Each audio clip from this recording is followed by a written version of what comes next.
Ryomen Sukuna. What a wonderful era to be reawakened. Women and children are crawling everywhere like maggots. How marvelous! It'll be a massacre!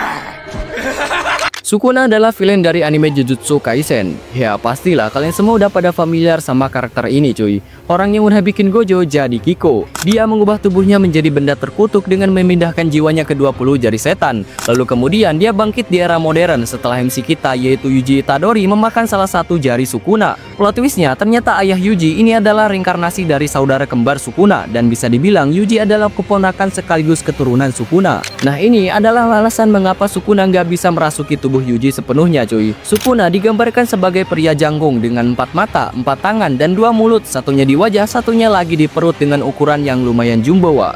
Beliau juga sepertinya suka akan tato, terbukti dari banyaknya corak tato di sekujur tubuhnya dengan motif yang gak jelas mampus. Kepribadian Sukuna, dia itu egois, narsis, kejam, tidak bermoral, hedonistik, dan sangat sadis cuy. Bahkan paling parahnya, dia menyamakan manusia seperti belatung yang harus dibantai gitu. Ya, walaupun kesombongan dan narsisnya ini memang sebanding dengan kekuatannya, Sukuna disebut King of Curse atau Raja Kutukan karena energi kutukannya nggak bisa diukur. Dia adalah penyihir terkuat sepanjang sejarah. Di masa lalu, dia telah banyak membunuh para penyihir kuat sebelum akhirnya menjadikan tubuhnya sendiri objek kutukan dan berhibernasi. Di awal kebangkitannya di era modern, dia bisa sangat mudah menghabisi kutukan hanya dengan mengangkat tangannya. Semakin banyak jari yang dimakan, maka kekuatan Sukuna juga akan semakin gelo. Terbukti saat dia bisa mengalahkan Mahoraga, yang dimana pengguna 10 bayangan dan Sick S aja nggak mampu ngalahin Shikigami ini wah. Kesimpulannya, Sukuna itu adalah villain yang pure kejam. Kejahatan yang dia lakukan semata-mata hanya karena kesenangan cuy. Di sisi lain sombong, dia juga kuat dan itu menjadikannya sebagai salah satu villain terkejam sekaligus terbadas. Ketawa dulu Sukuna. Homelander.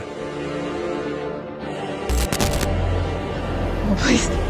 Oh God, oh God. No. No God. The only man in the sky is me.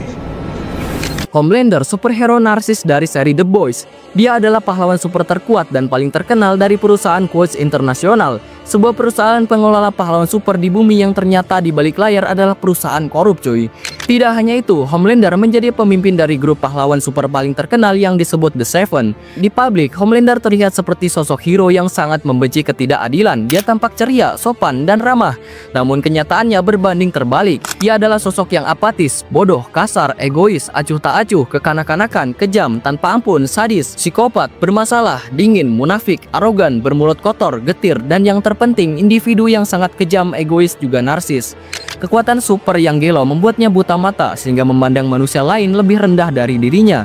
Dan itulah sebab mengapa ia nggak segan-segan jatuhin pesawat yang membunuh puluhan orang atau menggunakan kekuatannya untuk mendapatkan apa yang dia inginkan cuy. Jadi Homelander itu sebenarnya cuma individu yang masih punya sifat kayak bocah cuy, yang segala kemauannya harus terkabul gitu. Nah tapi karena kenarsisannya ini bikin Homelander tampak keren. Ya bayangin tampilan Superman tapi kelakuan bangsat men. Kekuatannya bisa dibilang hampir sama seperti Superman pada umumnya. Dia bisa mengeluarkan laser dari kedua matanya, kekuatan fisik next level, dan tentu bisa terbang.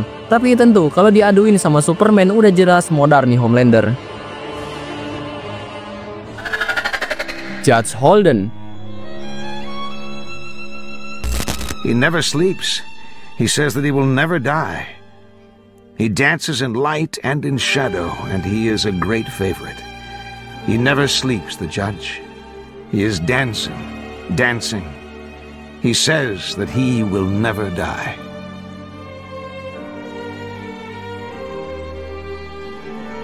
Hakim Holden adalah villain utama dari novel Blood Meridian karya Cormac McCarthy.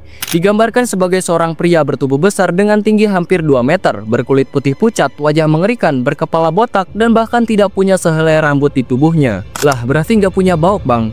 Yup, tapi di balik penampilannya yang mirip setan, dia adalah seorang yang sangat jenius dan ahli dalam berbagai bidang, seperti fisika, matematika, sejarah, politik, filsafat, dan bahkan seni musik. Kejeniusannya ini semakin membuat karakternya terasa sangat mengerikan, karena alih-alih Holden mempergunakan kejeniusannya untuk hal positif, dia mempergunakannya untuk melakukan kejahatan. Kejahatan Dajjal botak ini diantara lain pembunuhan massal, pembunuhan bayi, pemerkosaan terhadap wanita, anak-anak, bahkan pria dia gaskan entot cuy. Dan yang paling gede, kejahatan manipulatifnya. sebelumnya, Holden pernah memfitnah pendeta sebagai penipu dan penjahat pedofil hingga pada akhirnya pendeta itu dieksekusi di tempat. Tidak hanya itu, dia membunuh sisa anggota geng Glanton yang berhasil selamat setelah pembantaian oleh suku Yumas, yang dimana geng Glanton itu adalah rekannya sendiri cuy. Nah gilanya, semua kejahatan yang dilakukan Holden tanpa berlandaskan motif apapun selain kesenangan akan penderitaan. Bayangin, saking kebelet pengen membunuh nih orang beli 2 ekor anak anjing terus ditenggelamkan gitu aja cuy. Koplok asli. Di dalam novel tidak diceritakan siapa sebenarnya Holden, dari mana dia berasal, apa tujuan dia, dan anak siapa ini. Saat terakhir kali kemunculannya di aula dansa, Holden lagi joget telanjang sambil bilang kalau dia tidak pernah tidur dan tidak akan mati. Ngeri betul.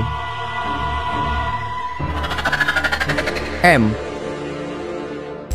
I feel for humans at this micro instant. For you, hate.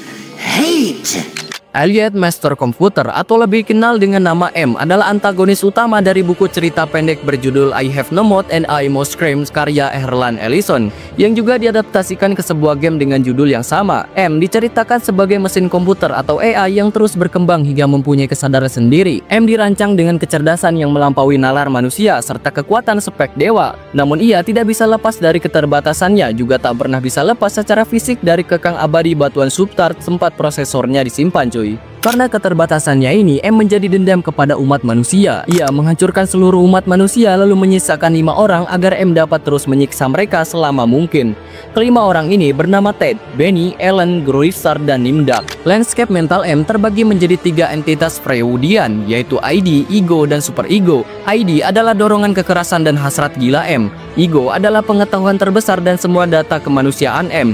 Super Ego adalah pusat kecerdasan M yang sibuk meramal masa depan. Kepribadian M sangat keji dan brutal, baik tingkahnya maupun ucapannya nggak ada yang soft spoken wak. Kebenciannya terhadap umat manusia sangatlah besar.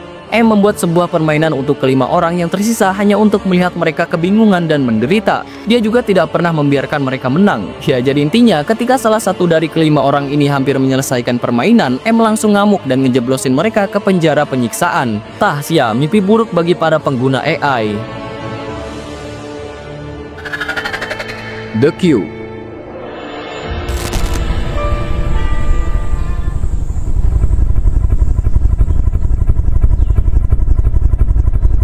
The Q adalah ras alien nomaden kuno dan antagonis utama dalam buku evolusi spekulatif All Tomorrow, A Billion-Year Chronicle of the Mere Species and Mixed Fortunes of Man, ditulis oleh C.M. Kosemen yang juga dikenal dengan nama pena lamanya Nemo Ramjet. Q ini adalah kawanan spesies cerdas yang luar biasa kuat dan misterius wak. Digambarkan seperti udang atau capung dengan keempat sayap ditambah tentakel untuk merekayasa genetika tubuh manusia. Spesies ini merasa kalau diri mereka adalah penguasa dunia yang bebas melakukan apapun. Suku Q dapat dianggap sebagai makhluk genosida yang bersikeras menegaskan superioritas dan supremasi mereka atas segala hal. Mereka sangat sombong, invasif, kejam, dan bengis. Ego yang luar biasa ditambah hasrat untuk menjadi makhluk tertinggi di seluruh semesta, sampai-sampai mereka mengubah bentuk umat manusia menjadi makhluk-makhluk aneh hanya karena manusia punya kecerdasan yang setara dengan mereka gitu. Mereka juga pernah berkonflik dengan Star People yang pada akhirnya Star People ini dimusnahkan dan dijadikan makhluk aneh oleh kelompok Q. Nah, yang paling tragis dalam rekayasa genetikanya, Q tetap mempertahankan sebagian akal makhluk-makhluk yang telah dirubahnya jadi anomali. Bayangin kalian dirubah jadi berempat tapim terus akal dan ingatan kalian masih dipertahankan. Tonggelo nggak tuh? Dari penulis mengatakan, dengan kemampuan mengendalikan dunia material ini, mereka mengemban misi religius yang mereka sendiri paksakan untuk menciptakan kembali alam semesta sesuai keinginan mereka. Sekuat dewa, Q memandang diri mereka sebagai pertanda ilahi akan masa depan. Namun kepatuhan yang membabi buta dan tanpa syarat telah menjadikan Q monster. Bisa dibilang awalnya mereka hanya ingin melindungi rasnya sendiri dari kekuatan ras mereka sendiri. Namun karena ketidakpatuhan dan tanpa adanya konsekuensi, mereka jadi menggila cuy. Ras Q punya beberapa kemampuan unik, di antara lain keabadian biologis. Menurut Sam Kosemen, Q tidak akan pernah menua. Kecerdasan, suku Q memiliki kecerdasan tingkat jenius berkat usia mereka yang lebih dari 1 miliar tahun. Berkat itu, mereka berhasil menguasai seni manipulasi materi dan nanoteknologi. Manipulasi genetik, Q memiliki kemampuan untuk mentransmutasi dan mengubah materi genetik, lalu mengubah individu sesuai keinginan mereka sendiri cuy. Ya, alien capung ini memanglah sangat bangke. Gak tahu makhluk apa, asalnya dari mana, tiba-tiba invasi ke seluruh galaksi, terus ngerubah umat manusia jadi bentuk anomali. Dibilang most evil, Q ini memang sangat pantas kalau diberi gelar nomor 1. Griffith.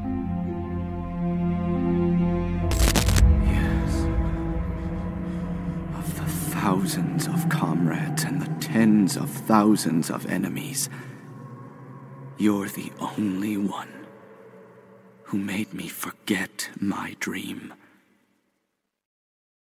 I sacrifice. Sosok malaikat namun berhati bangsat, Griffith adalah villain dari Berserk karya mendiang Kentaro Miura. Awalnya dia diperlihatkan sebagai seorang pria berpenampilan feminim dan sangat berkarisma cuy. Dulu dia bekerja sebagai pemimpin kelompok tentara bayaran bernama Band of the Hawk. Kelompok tentara bayarannya ini dia bawa hingga menjadi prajurit reguler kerajaan dan Griffith menjabat sebagai Viscount. Namun zaman kemasannya ini berakhir dengan satu tragedi cuy. Saat Komandan Rider Band of the Hawk sekaligus teman terdekat Griffith sekaligus MC dari Berserk ya tugas lockout dari kelompok, Griffith mendadak blunder. Kedongannya ini dia mulai saat setelah Guts pergi, dia diam-diam mendatangi Putri Charlotte lalu melakukan entot gratis semalaman. Keesokan paginya dia terciduk dan dijebloskan ke penjara oleh sang raja. Di dalam penjara dia disiksa habis-habisan selama 1 tahun hingga jadi cacat. Kemudian Guts beserta sisa pasukannya menyelamatkan Griffith. Keadaan Griffith di sini sudah bukan lagi parah dan tentu nggak ada satupun obat yang bisa menyembuhkan secara total. Griffith udah fix hancur sehancur-hancurnya. Kemudian terjadilah satu momen yang disebut Eclipse, sebuah ritual reinkarnasi iblis dengan cara mengorbankan sesuatu yang berharga. Griffith yang mendapatkan tawaran dari para iblis auto langsung melakukan transaksi. Ya, dia mengorbankan semua teman-temannya cuy. Saat Griffith terlahir kembali menjadi iblis bernama Femto, dia melakukan tindakan paling gila yang melampaui nalar manusia. Ia memperkosa kekasih Guts tepat di depan mata Guts. Sebuah pemandangan yang sangat disturbing dan bikin emosi, bahkan sampai membuat ake-ake trauma cuy. Jika kamu ngikutin Berserk pasti tahu seberapa berambisinya karakter ini. Bahkan Griffith sampai mengatur cara kebangkitannya ke dunia fisik dengan wujudnya yang dulu hanya untuk menjadi seorang raja. Kayak maksud gua, lu tuh udah jadi setan, udah jadi penguasa dunia astral dengan banyak antek iblis. Tapi kenapa lu masih pengen jadi raja di dunia manusia? Emang asli sini, haus validasiin babi. Saat Griffith bertemu kembali dengan Guts di Bukit Pedang, Griffith berkata bahwa ia tidak akan pernah mengkhianati mimpinya. Itu saja. Kalimat ini menandakan kalau Griffith tidak merasa bersalah atau menyesali perbuatannya cuy. Digambarkan seperti sosok suci, namun tingkahnya ini sangat busuk sekali. Griffith, may his name be forgotten forever. Johann Liebert. That's why I came back to life. But you've finally come to realize it now, haven't you? Only one thing's equal for all, and that is death.